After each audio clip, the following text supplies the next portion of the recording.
How's everybody going? How's everybody doing? All right. Waiting on. I actually should have a guest coming in today. I don't know if if all this is going to work.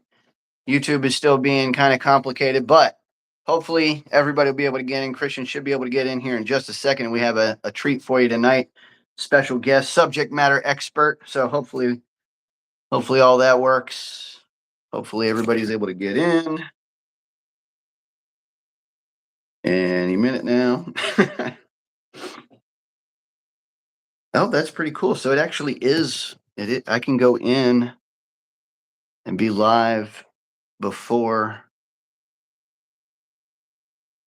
No, I am in. I am in. Okay. So that's D1. Hey, Astral, how's it going? Oh, let me get to. See if I get to live chat. Oh, that didn't work live. Let's see. Go in here. No, that didn't work either. All right, let's try this. Live. Bam. All right, pause that. Boom. All right, and now I can see chat. Let me test it. If it'll let me.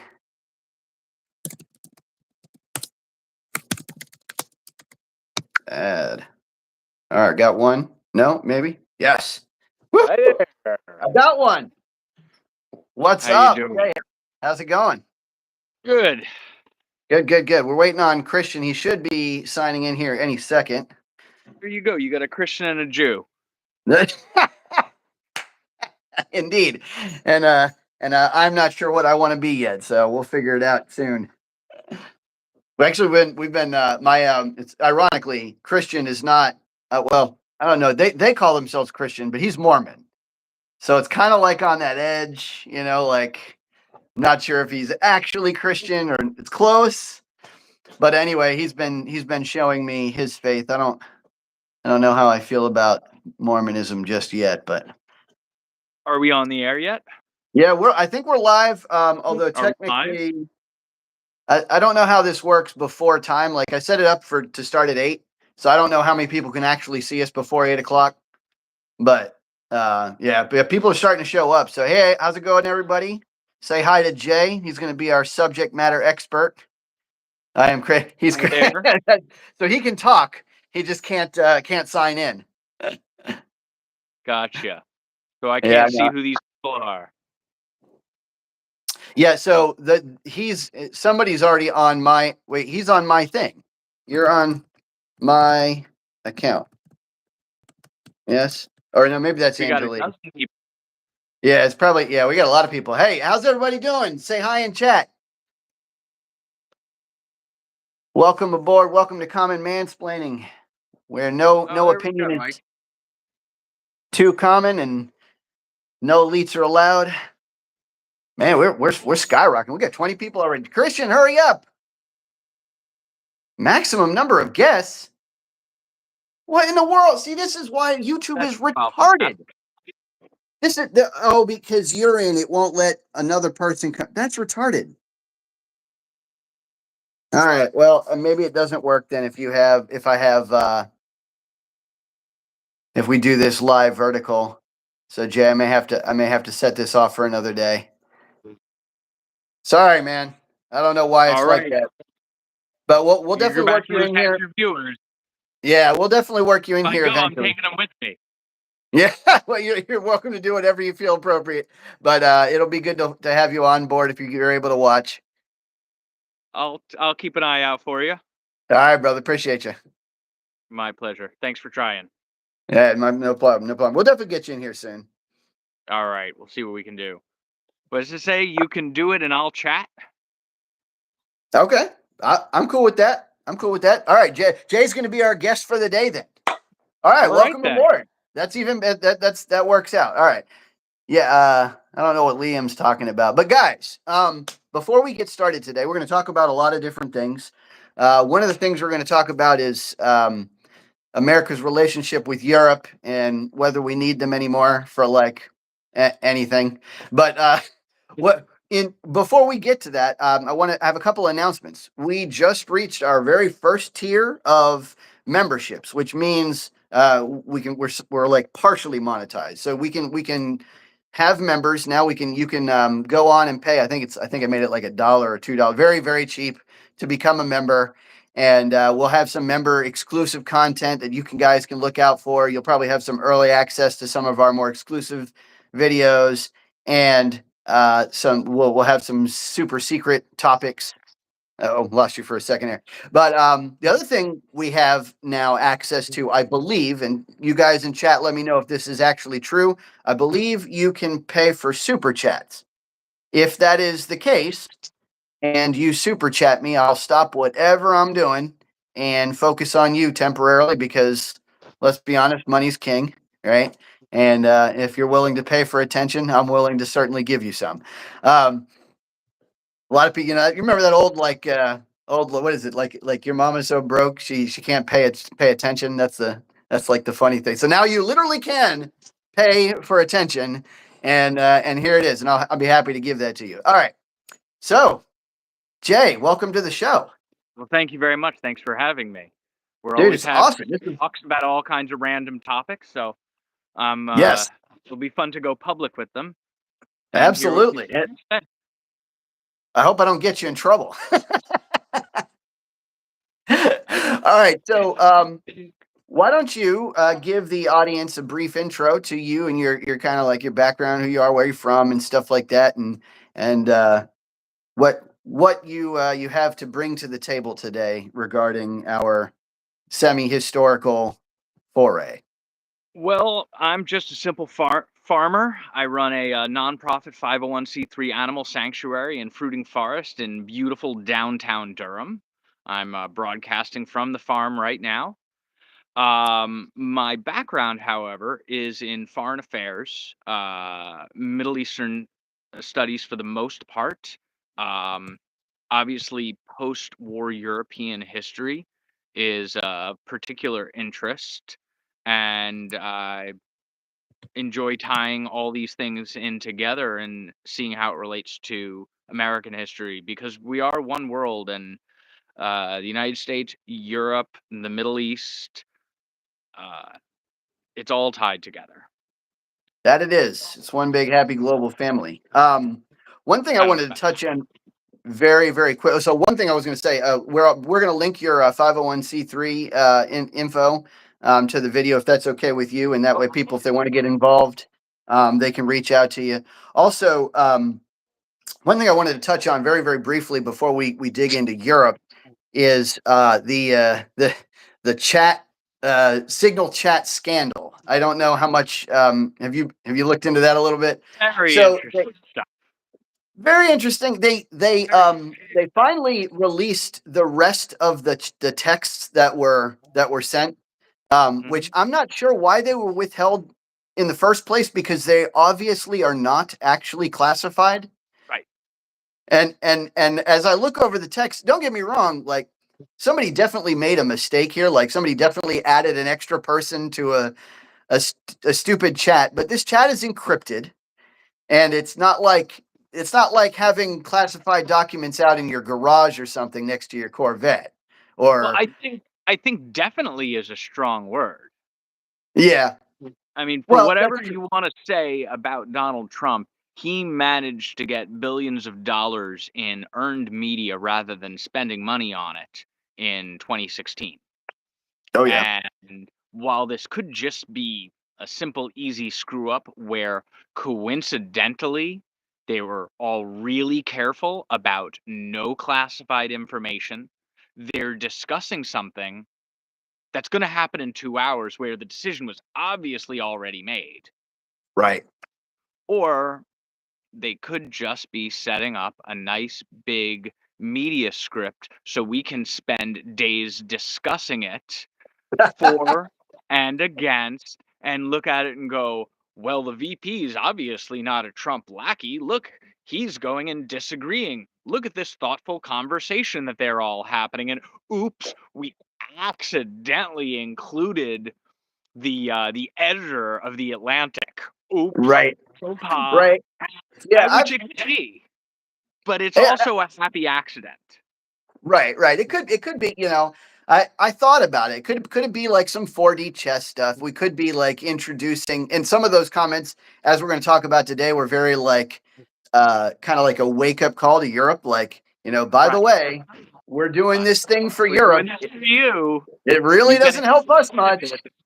But and that could be a thing, or it could just be, Trump alluded to something about like maybe some innocent staffer leaked the details or got them. I don't know. I don't know about that angle, but yeah, it could be something where somebody else did this, or it could even be nefarious. The guy from Atlantic could have hacked in. Who knows? It could be a million different things. I But think we now know how the guy from Atlantic came in. His initials matched Walz's the initials of someone else who was supposed to be included. yeah, So that's what I whether it was thought. done accidentally or accidentally on purpose, I think we know that nothing nefarious was done by the Atlantic. And also credit to the Atlantic. They were extra cautious about what they revealed as they wrote their article, Right. just to make sure they weren't exposing anything. Right, right. It wasn't like attack lines and like exact locations and stuff. No sources, no actual military equipment. It was like I don't know. It was the weakest leak I've ever seen in my life. Or two. It was very conspicuous. Yeah, and not only that, like one of the things that I think people forget about is like mistakes are going to happen. Obviously, that's just something that's part of human life. But one thing to note is the result of the mistake, right? And people seem to forget that, like, when, this botched withdrawal from Afghanistan goes down and 13 people die, it's like, oh, no, no big deal, right? Like, this is just mistakes happen. But then when somebody says something that isn't that important and it results in nothing happening, all of a sudden it's this giant scandal. I'm like, really shouldn't be that big of a deal. But, if he screwed up, then Trump should say something to him, like that's give him a write up or something. I don't know. I mean, it looked like a very well scripted debate for the news media. A bunch of people having a discussion about the pros and cons of doing this or doing it now. And like you pointed out, it's a subtle, backhanded little poke reminder threat to Europe. Right, right, right, right. So, speaking of Europe, Speaking this of is the Europe, this is the main topic for today. So, what I note that America is probably the only nation on earth that can be truly self-sufficient, right? Like we have that luxury. We're probably the only nation on earth that has this vast wealth of natural resources, that has the strongest military in the world, that has giant oceans that separate us from anybody else who would want to do us harm. And I could go down the list and add like 25 other giant advantages that we just seem to have. Like there's really nothing in the way of sustenance that we can't provide for ourselves. There's nothing in the way of building materials that we can't provide for ourselves. There's nothing, et cetera, et cetera, et cetera. And yet, cobalt, obviously, what's that? cobalt. Cobalt. Yeah, well, cobalt. We actually even have cobalt stores too, although they're untapped at the moment. But yeah, there's a lot of things that we definitely benefit from Europe, right? There's definitely things that they provide for us. There's things that we provide for them, and it's a reciprocal relationship to an extent. Hmm. What are your thoughts? Do we have to maintain status quo as far as our relationship with them is concerned? I don't know that we have to. Should Uh, should we? I mean, at this time, I think it benefits us to try to continue to improve our relationship with Europe. But I think it's all going to be predicated on what direction Europe goes. You see that a number of these countries are going in some very troubling directions. A number of the countries are going in directions that agree or disagree. I don't see how one could argue that Poland or Hungary are going in bad directions. Um, do we need them? No. Do we benefit from it? Certainly, as long as it remains an independent Europe that is based on the same principles on which the United States was founded. No, there I agree 100%. Once that changes, certainly could very easily flip the script.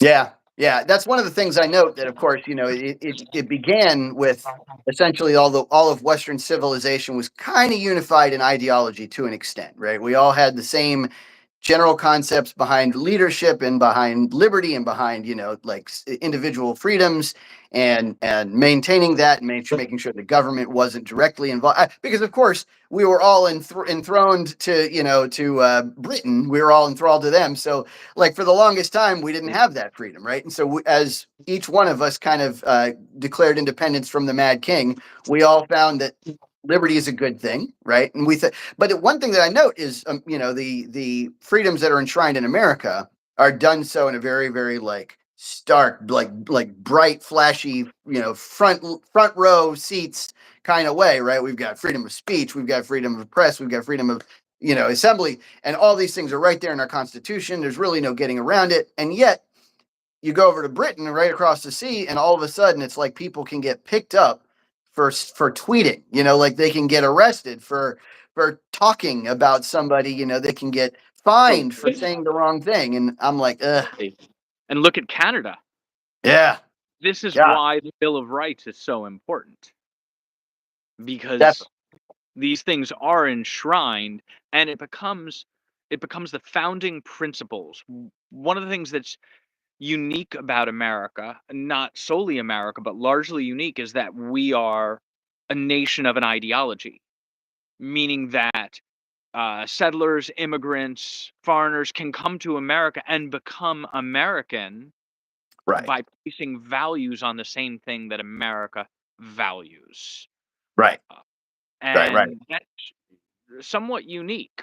And again, looking at our neighbor to the north, there's a lot of similarities, but yet without those principles, without that Bill of Rights, look what's happening up there. I don't know how many Canadians right now that have fled Canada to come to America because they felt very unsafe with what's happening.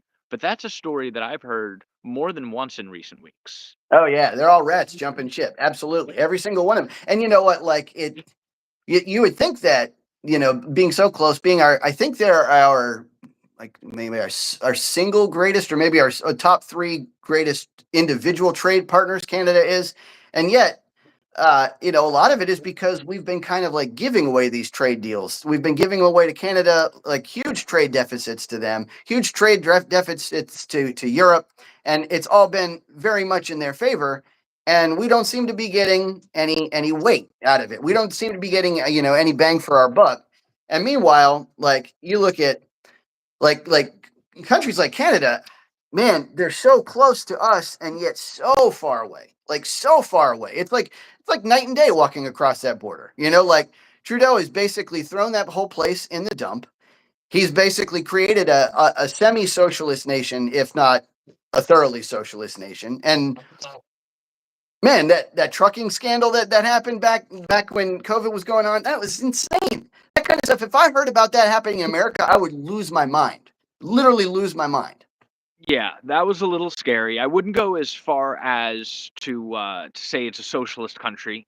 Yeah. That they do have rights to property still. Knock on wood. I have to say still. Yeah. Right? Because it's not enshrined in their constitution. Right. And it can be voted, these things can be voted away. The mob rule can change what we think of as fundamental freedoms. One of the things unique about the American Constitution, it doesn't grant us those rights. It recognizes the rights that we have. Absolutely. Enshrined, by our creator, right? And it's a right that can't be taken away by government because of that very fact. And not only that, I think the value of a constitutional republic is very overlooked in today's society. That everybody thinks about us as a democracy when it's really not that accurate to call us solely a democracy. I mean, there's definitely a democratic element, to our government, but it is the very fact that we have a republic to balance against democracy that made us so successful for so long, that made us not subject to just the tyranny of mob rule, right? And that's, I think, go The ahead. word democracy appears neither in our Declaration of Independence or in the Constitution. Right, right.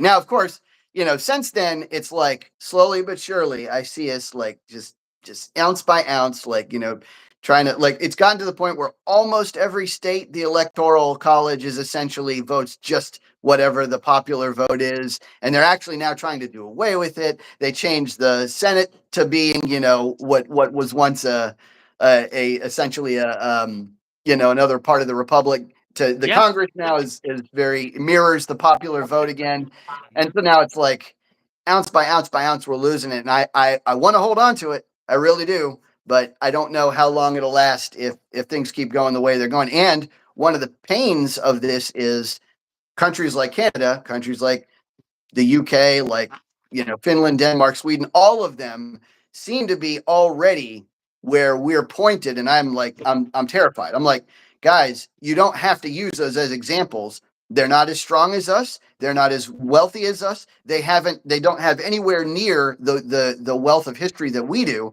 Why would we want to be that? Why can't we be what we were? Well, I don't know. I would go even further and say, what's the common thread through all of those countries that's driving the changes that are forcing us Yeah. to have this conversation right now? Yeah. Yeah. Yeah. I mean, they've, man, they've had a lot of, one of the problems that started right after the war. And by the way, guys, for those of you guys who don't know, Jay's kind of like a post-war historian for Europe. He's been very in tune to that side of the world, given his heritage and his context. You can see the funny. Yeah, right.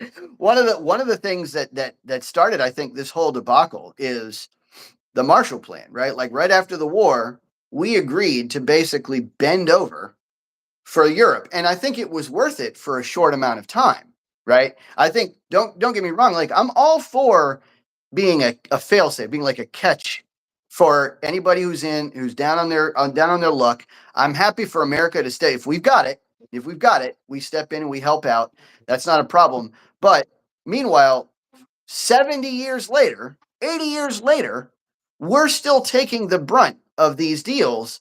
And I don't understand why. Like they recovered 40, 50 years ago.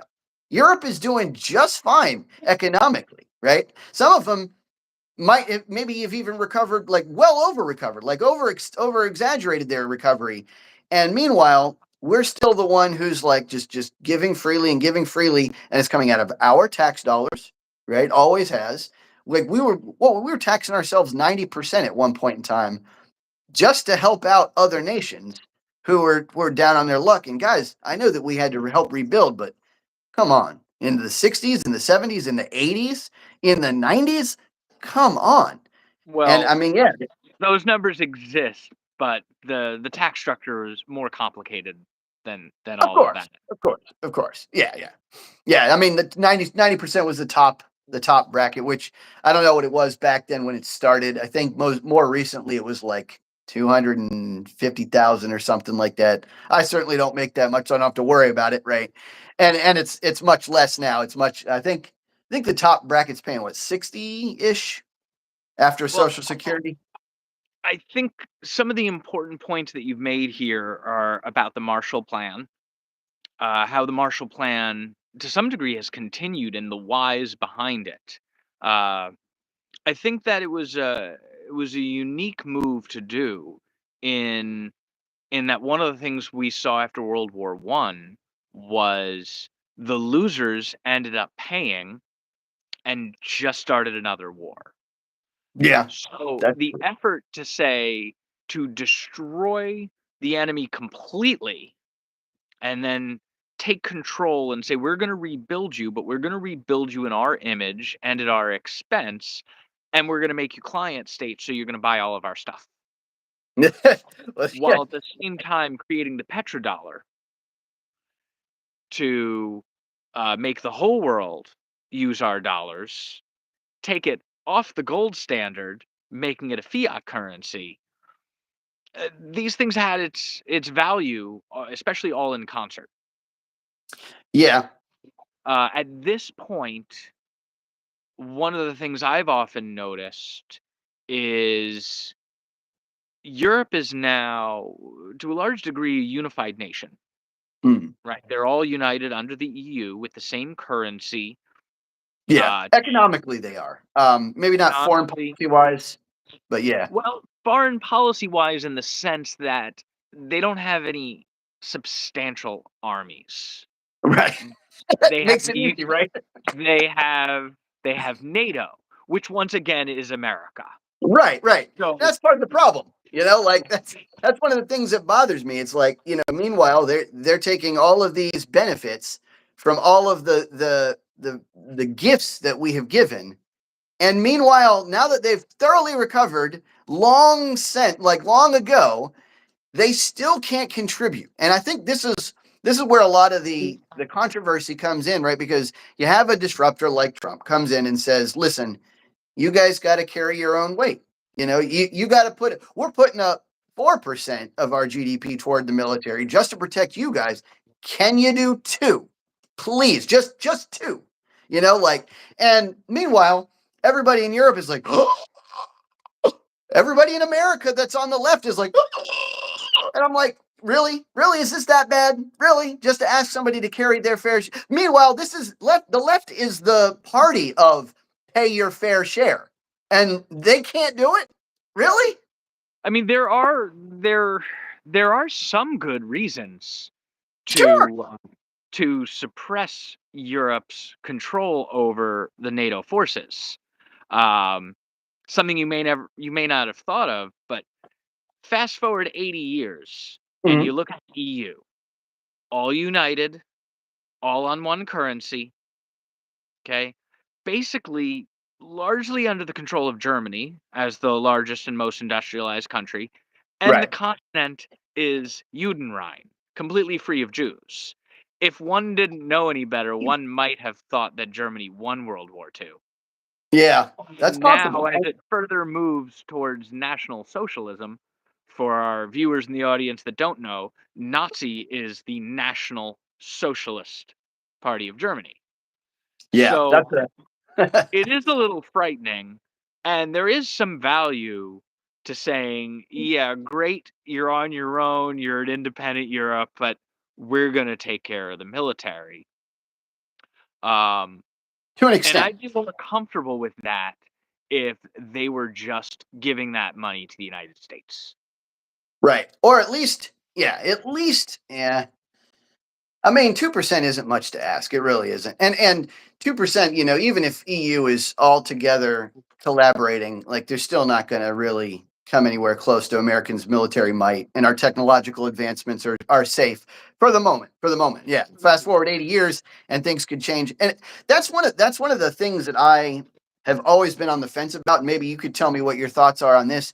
I've always been like right on the border of like between some kind of protectionist type policy or like interventionism around the world. America's obviously been very interventionist. It's been very much like into trying to control various regimes through installing puppet democracies and through doing exactly what they're doing in the EU by suppressing their need to have any security apparatus because we supply it, by making the whole world use our shipping security plan, by making the United States does this everywhere. But and I do worry that there's a penalty to like pulling the rug out from under people's feet a little bit, because then all of a sudden, yes, the good side is now they all have to do for themselves. They don't rely on us to do it.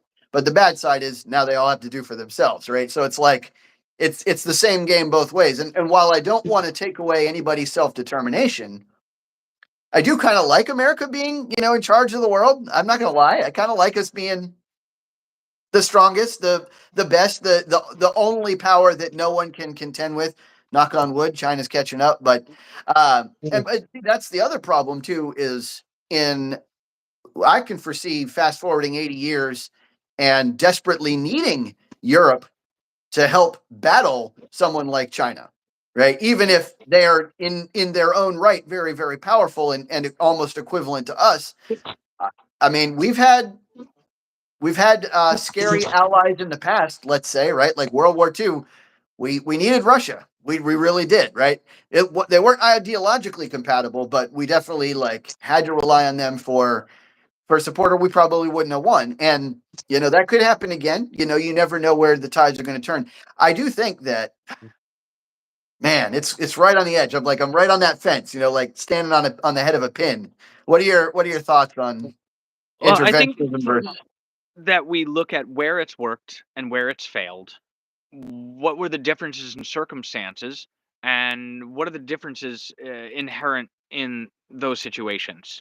Um, Obviously, it worked great in Japan, and it worked in Europe. We managed to denazify Europe. We managed to completely take down Imperial Japan and make it an American ally. Yep. But all of our attempts, at least that I can think of offhand, since then have all been in the Muslim world. But they've also not been against nations that were utterly defeated, the way the Right. Nazis were defeated, the way Japan was defeated. Right, because we don't let people do that anymore, which Right. is kind of dumb, but kind of nice. It's like, My vegan side likes it, but strategically, it doesn't work so well. Certainly, if we were playing it in a board game, we would never try that. But our Western values tell us no, we have to be really nice. Right? It's like if you played Risk. Right. That's just what I was thinking of. But look, I'm the guy that cuddles chickens. So, of course, I want to be nice and not completely kill everyone. But would Japan be a productive member of the Western world and an ally of America had we not dropped 2 atomic bombs? How many more Americans would have died? How would that have even gone? Would we have won? Yeah. Probably, but But at the cost of it's further life, of course. right. And at what cost, and how would it have turned out? Meanwhile, we keep trying this in the Muslim world, and people will often say that the problems we're having in the Middle East are because of American intervention. The reality is, and this goes back to the point you were making about piracy and international trade, the world wasn't safe for international trade until the United States made it safe. And we're going back to the 18th century here. And what was the problem we were running into? Piracy. Piracy. And who were the pirates back then? Yeah, well, there's a lot of them, but Barbary pirates. It was the Barbary Coast. It was North Africa, Morocco, Algiers, and Tunisia. These were the main places where this was happening. And they wouldn't. Europe was trying to settle with them at times, make deals, try to buy back their captives, and they were just raising the price, believing that Europe needed to pay the jizya. And America said, we could try what Europe's doing, or we could just defeat them totally. Right. We even today have songs about it on the shores of Tripoli. That's right. That's the Marine Corps. And so here we are today. We're experiencing this again, right? This is why the United States went in to defeat the Houthis. And they're threatening our international trade. Yeah. Yep. It's all intertwined. When we say they're threatening the international trade, what we really mean, again, Europe, is they're threatening European trade, because only 3% of our goods go through the Suez Canal. Right, but it's also a misleading number, because a lot of our trade is still coming to Europe, right? Going through Europe. We still do use those goods. We still do like to go travel and vacation there. It is still going to affect America greatly. Sure, absolutely. And then we still have currencies. Yeah, people going back and forth, trading services, right? That's just goods. That doesn't count services and stuff like that too. It's a bunch of other stuff. And yeah, guys, just as a quick aside, for any time you guys hear me spit out a stat like that, no matter what you do with the stat, there's ways to play with it that make it seem better or worse than whatever. So yeah, take what I say with it. Take what anybody says with a grain of salt. Look it up, understand it, for yourself. But that having been said, it is fair to say that Europe uses that far more often than we do, right? And when we use it, a lot of it is for security, right? A lot of it is for dealing with the Middle East. Something I just cannot wrap my head on. And you having your ties to that part of the world, maybe you can help me, because I've asked a million times. If you're a Houthi, right, or ISIS, or anybody who cannot win against American might, why do you start a conflict? Okay, so let's bring this back to Europe. Okay. All right, because that's the point. So this conflict has been going on for 1400 years. The Crusades didn't start by trying to take Jerusalem. The Crusades started by trying to retake Spain and southern France. Right. Right. So if you look at recent world history, right, there's been some kind of Muslim caliphate for the last 1400 years. There hasn't been for the last 100 years. So it's not so incoherent to think that they can win. Right? And then look what's happening in Europe right now. Okay. Right? What's happening in Europe is exactly what happened in Egypt and in Syria and in Turkey and in Algeria and in Persia. Right? That was all 1400 years ago. Right? Okay. Move populations in. They accept you, grow the population, gain power, then you can have a soft revolution and then move in foreign militaries if need be. So it's not unheard of. They are taking over Europe. I mean, that's the direction it's going. Yeah, that's a good point. I didn't think about that. People think they can win because it's not about winning today. It's the 1400-year plan. You Right, it's a long time. fight because that is what your religion tells you to do. Yeah, I mean, it's all in the Houthis' motto. What is the Houthis' motto? It's like the longest motto in the world. Yeah, I can't remember it. Death to America, death to Israel, death to the Jews. God is great, and I feel like there's more to it. Yeah, and ex-wives are bad, I think, is the last one. So they fight because they need to. It's not even about winning today. So yeah, America's going to go and take out that shipping and free shipping for the Suez Canal. We've got ties to Egypt. We certainly don't want Egypt to fall. Look, last time Egypt had a free election, they elected the Muslim Brotherhood. Fortunately, the military kicked them out again.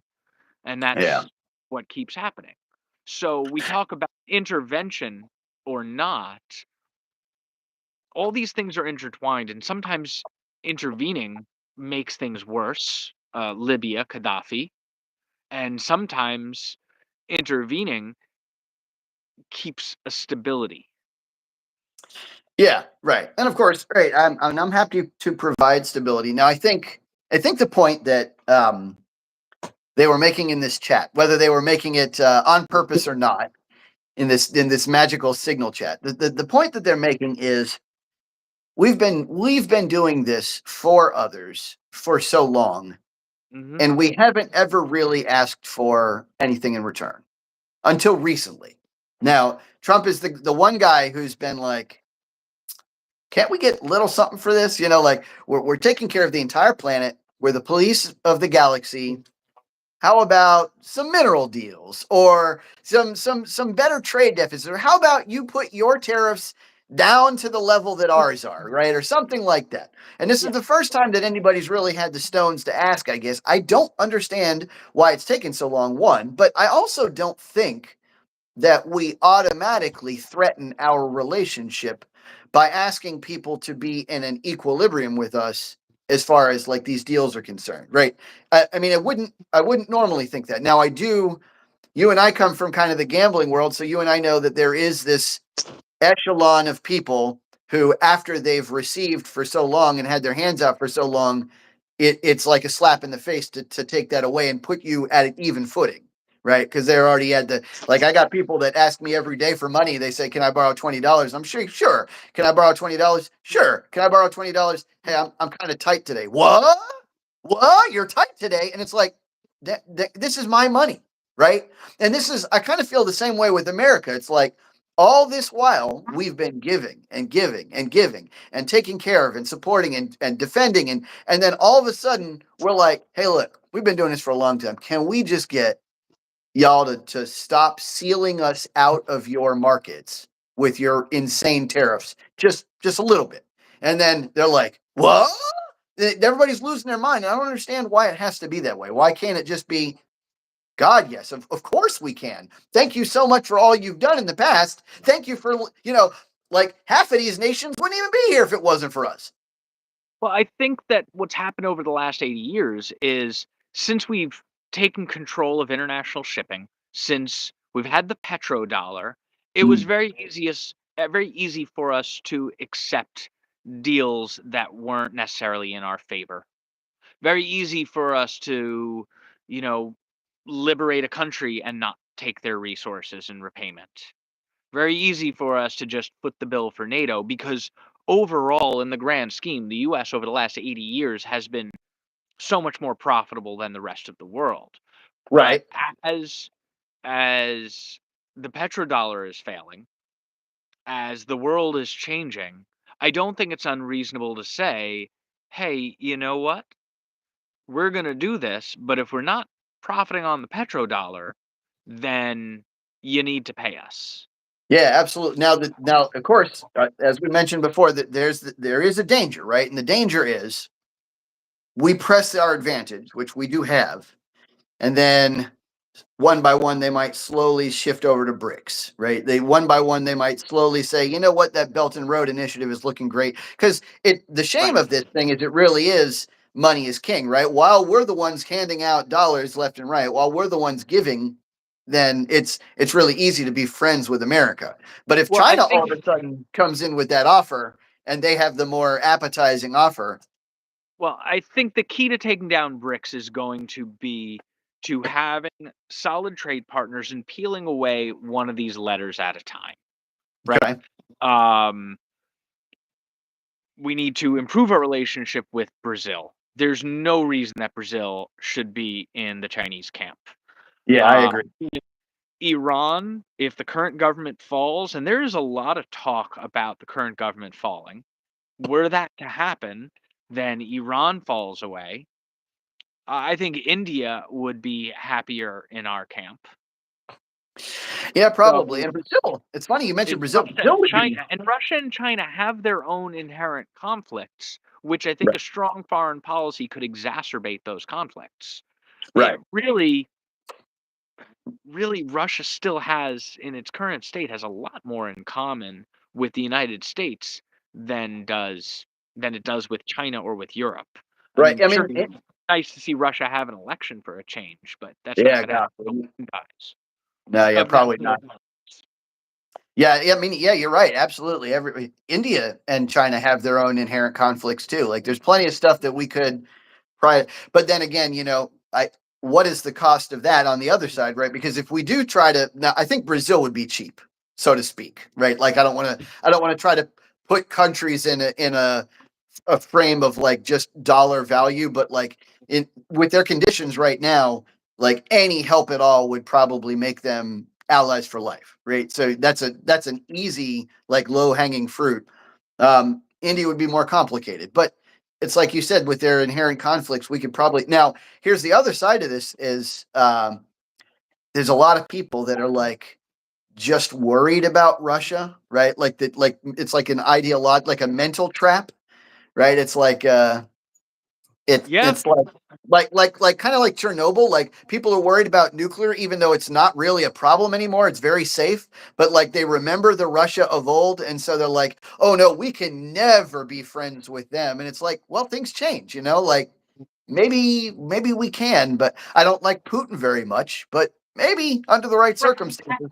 What's interesting is, I mean, on that note, if you think about how many times Russia has been at war with the West, in every circumstance, it's because the West invaded Russia, right? So Right. it just doesn't seem very likely that Russia's just going to suddenly decide to take Western Europe. On the other hand, Germany's done it, France has done it. Right. They see us as the aggressor. Right. And Yeah. Starting to not that land war in Putin's Asia. right, but I mean, I certainly see a conflict brewing around Kaliningrad, but we the NATO has surrounded Russia's exclave. I Yeah. think it would be very easy for circumstances to fall out in a way where Russia sees that as NATO aggression, just as they see that in the Ukraine. Absolutely. Yeah. Yeah. I don't know where you fall on the. We haven't talked much about Ukraine and Russia. I know that if you've watched my stuff, you probably know that I'm kind of on the isolationist side of the fence. Like, and not all the way, but like I can definitely see cases where I can be talked into helping out or being an interventionist.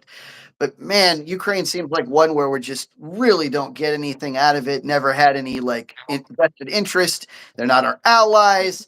Like it really doesn't matter. And plus, like a lot of the stuff that we've done in Ukraine over the history has been like kind of I don't know. I hate to say it like this, but I almost feel bad for Russia the way that we've treated them, right, collectively. Like with our expansion of NATO, with our like setting up our puppet government in Ukraine in 2014, with a lot of the things that we've done there. Don't get me wrong, because there's also reasons on the other side, but it's like I almost look at Putin. I'm like, well, yeah, of course, duh, of course he'd have to do this, But meanwhile, we're gonna have to crush him for it. But Well, I mean, again, not a fan of Putin or war, but if you yeah, look at it from the Russian perspective, like you said, the U.S. put up a puppet government. Okay, by agreements made between Ukraine and Russia, Russia was obliged to move into Crimea, right, arguably all of Ukraine. Maybe not very good agreements, right, but the West and Russia decided that if Russia went ahead and disbanded the Soviet Union, we were going to stay clear of their sphere of influence and they were going to stay clear of ours. And right, while there may be a sentiment in the Ukraine to want to join NATO and want to be more part of Europe, and it's certainly closer, from the Russian perspective, Ukraine is borderland in Russia. The right, Ukraine, Kiev, is the original seat and start of the Russian Empire. right, So to isolate this and just say, well, Putin invaded, well, I don't know if that means we should get involved. I think there are a lot of really good arguments for getting involved. right, I think there are a lot of good arguments for not. Ultimately, I'd say my biggest complaint about the whole situation is the way the government and media has painted it, that there should be no discussion about it, no discussion needed. Russia right, is the enemy, and if you wanna ask why we're doing it, then you must be a shill for Putin. right. The moment you When say I anything, think it's there like, should always be a discussion of why are we gonna do this? How is it in our interest? What's our exit strategy? And when I hear the responses, things like, making it sound like we can just throw Ukrainians like fodder at thank Putin and we're going to weaken Russia. Oh, just kill a few million Ukrainians to you. Yeah, like weaken no big deal. Russia. There's the compassionate way to do things. Right, and God, That becomes a real problem for me. I think there are some good arguments for it, but I don't think that's one of them. golly, me too. Thank you. I cannot tell you how much I appreciate hearing that said from somebody other than me because I've been saying this all along. I said, look, there's a lot of different ways that we can do this. One is to like get involved all the way, like boots on the ground, airplanes in the sky, like we're fighting hand in hand with Ukraine, and that's dangerous because it threatens nuclear war. Another one is to stay out of it, and that's dangerous because then Putin could just walk right through and take what he wants. And the third way is we can do this slow walking of aid where we cost the world 3 million souls, and like it's just no big deal. Huh? And then they put Ukrainian flags next to them. We got your back. Like, we got a flag. That's, oh my gosh. Oh my gosh. It drives me nuts. And you hit the nail right on the head, though, when you said, like, the media's painted this to the point where Russia is like the next Hitler, like Putin is like just this horrible dictator, and no one can ever do anything with that person ever again. And so, like, if Trump even wants to try to talk to him to have a ceasefire, it's like everybody's losing their mind. Now, he's not even saying he likes him. He's not saying anything. He's not like condoning anything that he's done. He's just saying, look, we're going to have to like talk to this guy like a human being to get a ceasefire from him, because he's winning. He's winning, right? Like, he's got all the cards. He doesn't need to stop. And ultimately, there's no situation in which Ukraine is not more important to Moscow than it is to Washington, D.C. Right? Right. It would require so much commitment to really stop that. I mean, I know far too many Ukrainians to not give a shit. I mean, I certainly, What? Putin is a terrible dictator and he shouldn't win. But Absolutely. if we're taking on terrible dictators, is that the first one? And maybe it is. Maybe. Not even saying it's not. But But is the US Zelensky's going on to the be list in the too. business of taking on terrible dictatorships? Because I find it really interesting. It is the exact same people that are saying, no, Trump can't go in and declare a ceasefire. We have to free Ukraine. They're the exact same people who are out in the streets chanting for a ceasefire in Gaza. Right. I noticed that too, right? It's like, it's such a weird line to be drawn to, because it's like, any way I try to slice it ideologically, I'm like, all right, well, maybe you're a pacifist, right? And you just don't like war. No, because they like one of them, right? And maybe you're a person who doesn't like dictators. It's like, well, no, because they seem to like the ones down. It's like, maybe you're a person, like, no matter how I slice it, it's an inconsistent ideology. I'm like, man, I can't wrap my head around it. But There's a now, lot so of information in it. yeah, of course, right. Yeah, and a lot of it is, nudge theory. It's going to be whoever listens to whatever media. Put your Ukrainian flag up, and again, I'm not even going to go as far as to say that we shouldn't be supporting Ukraine. I think there are a lot of good arguments for it.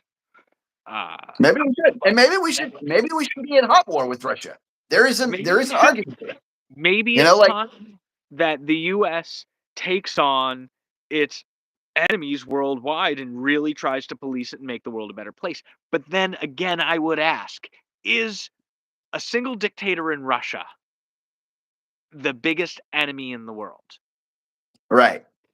Yeah, and it's not like Zelensky isn't on the list of dictators, right? Like, people forget that.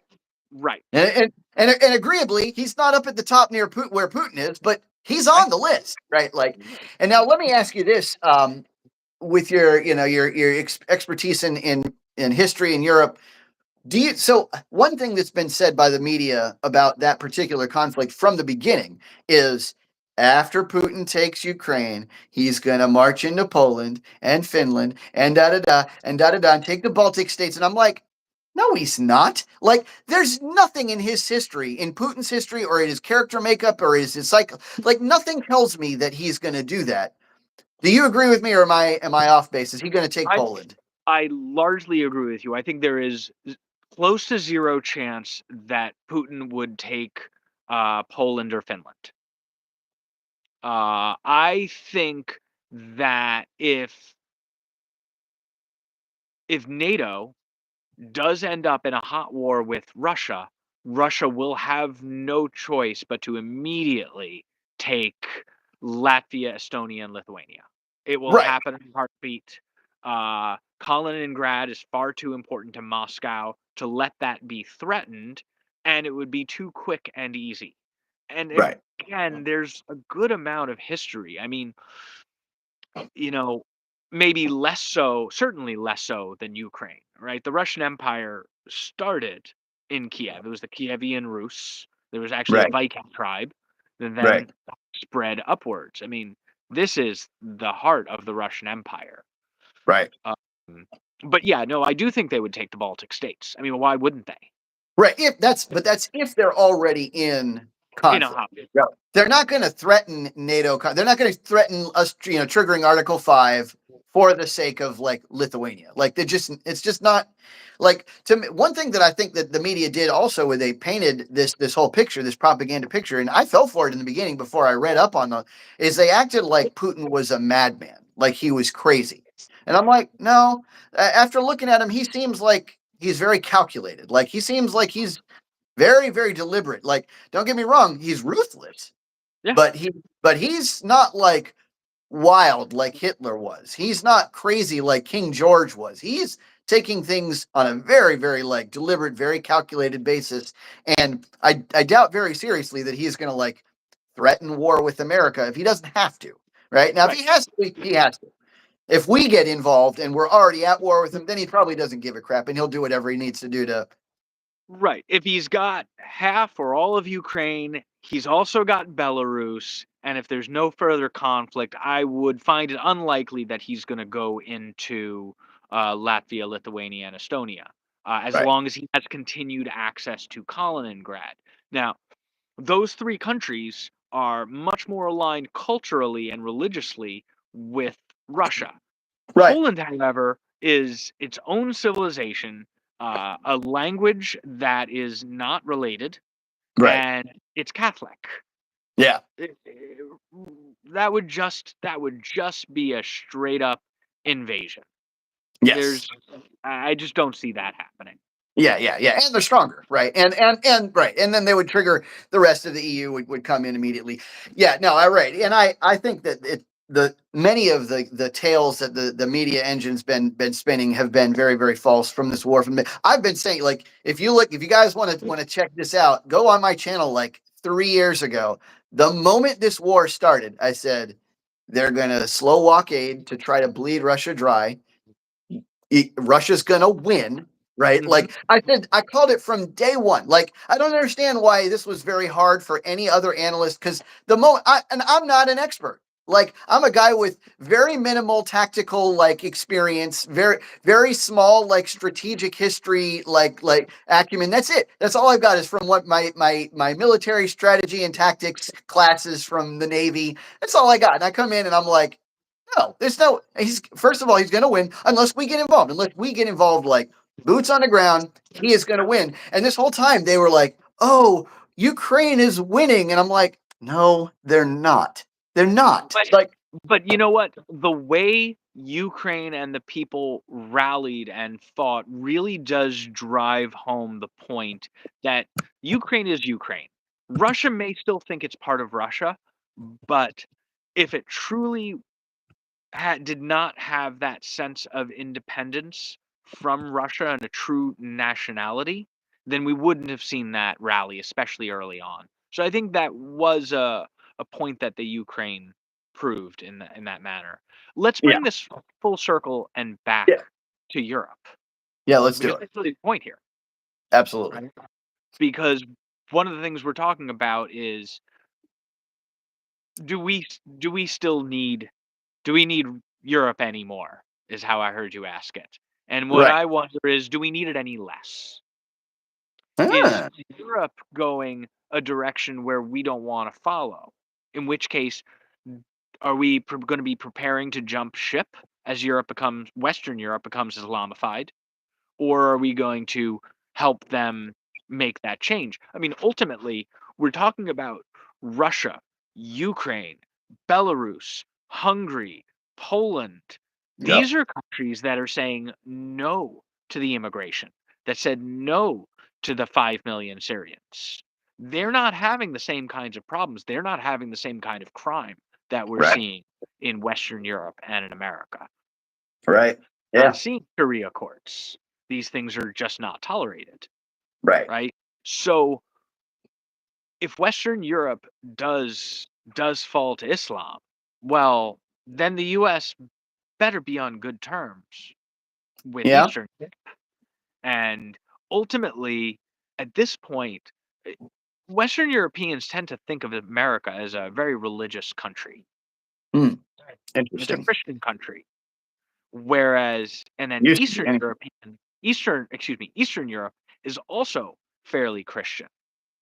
Now, the reality is there are an awful lot of dictators and democracies not that strong in Eastern Europe as it is compared to the Western traditions of Europe. But there's a lot of things that we have more in common with Eastern Europe. And I think that uh, the future could be more in common with Eastern Europe, especially as we see the Islamic conquest. I mean, the Islamic conquest of Europe started 1400 years ago. It's still happening. Yep. They're still trying to take over, right? Now, I think where I stand right now, even though, of course, I'm my understanding of this is developing, so I'm probably gonna, probably change my mind 25 times before I come to any kind of like lasting answer.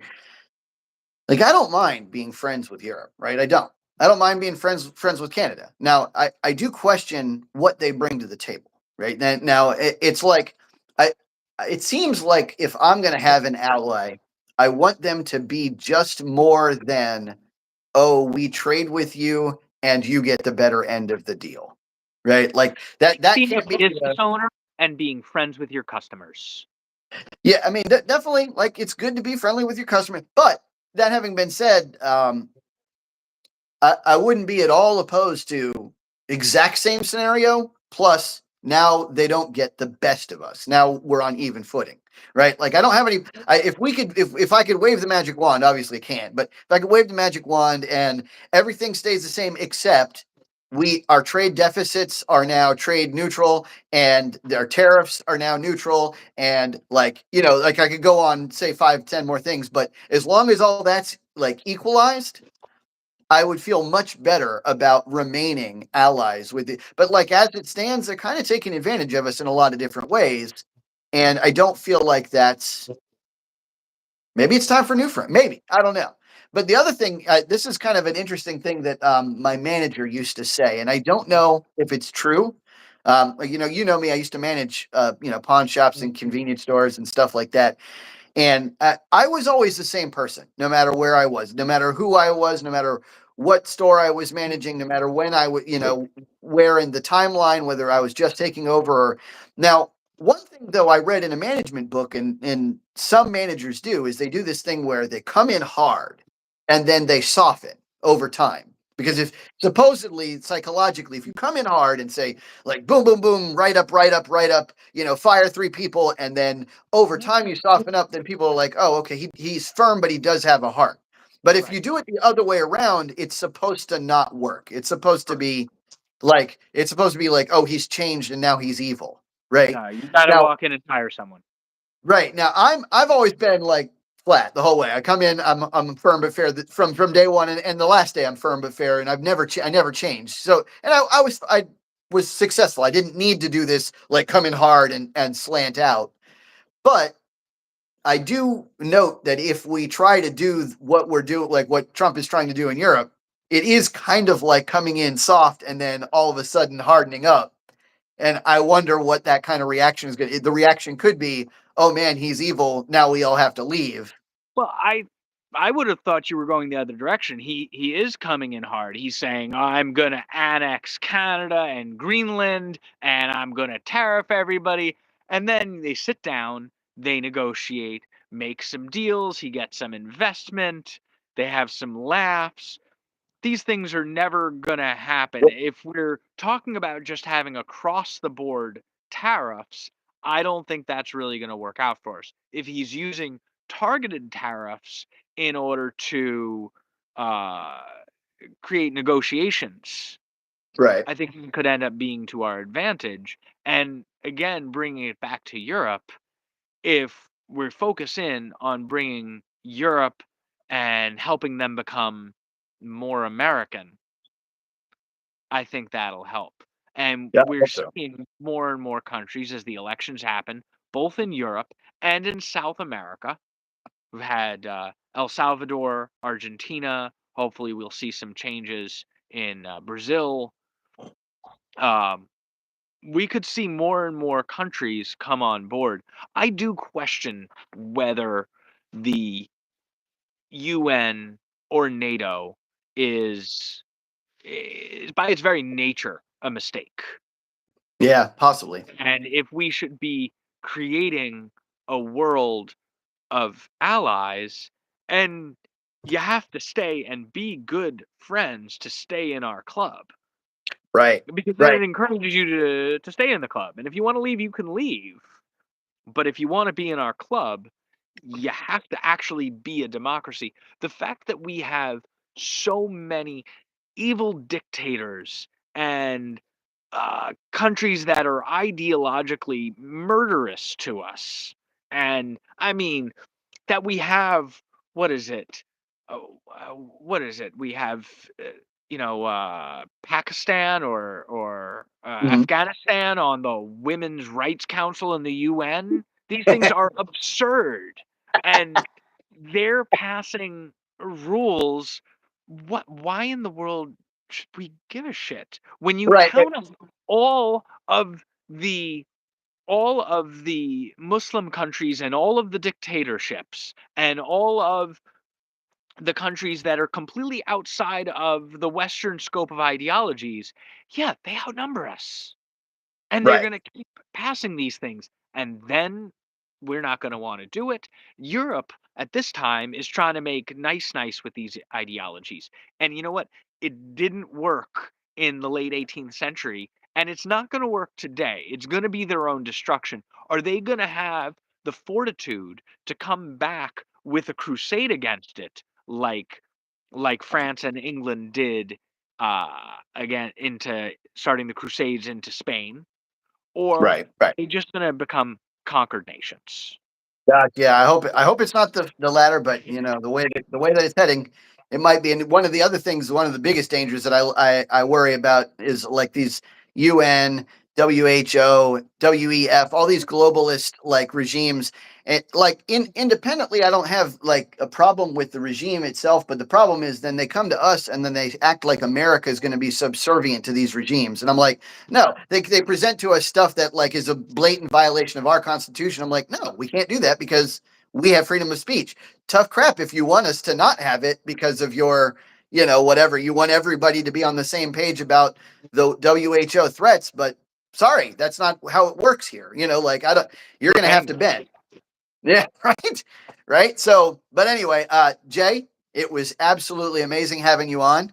And Thank you so much guys, for yes, it was incredible. And guys, for those of you out there who are still watching, thank you so much for being my viewers. Thank you for watching. Tell Jay, thanks for coming. I'm going to post his 501c3 stuff on the, um, was that? ardmoreahimsa.org.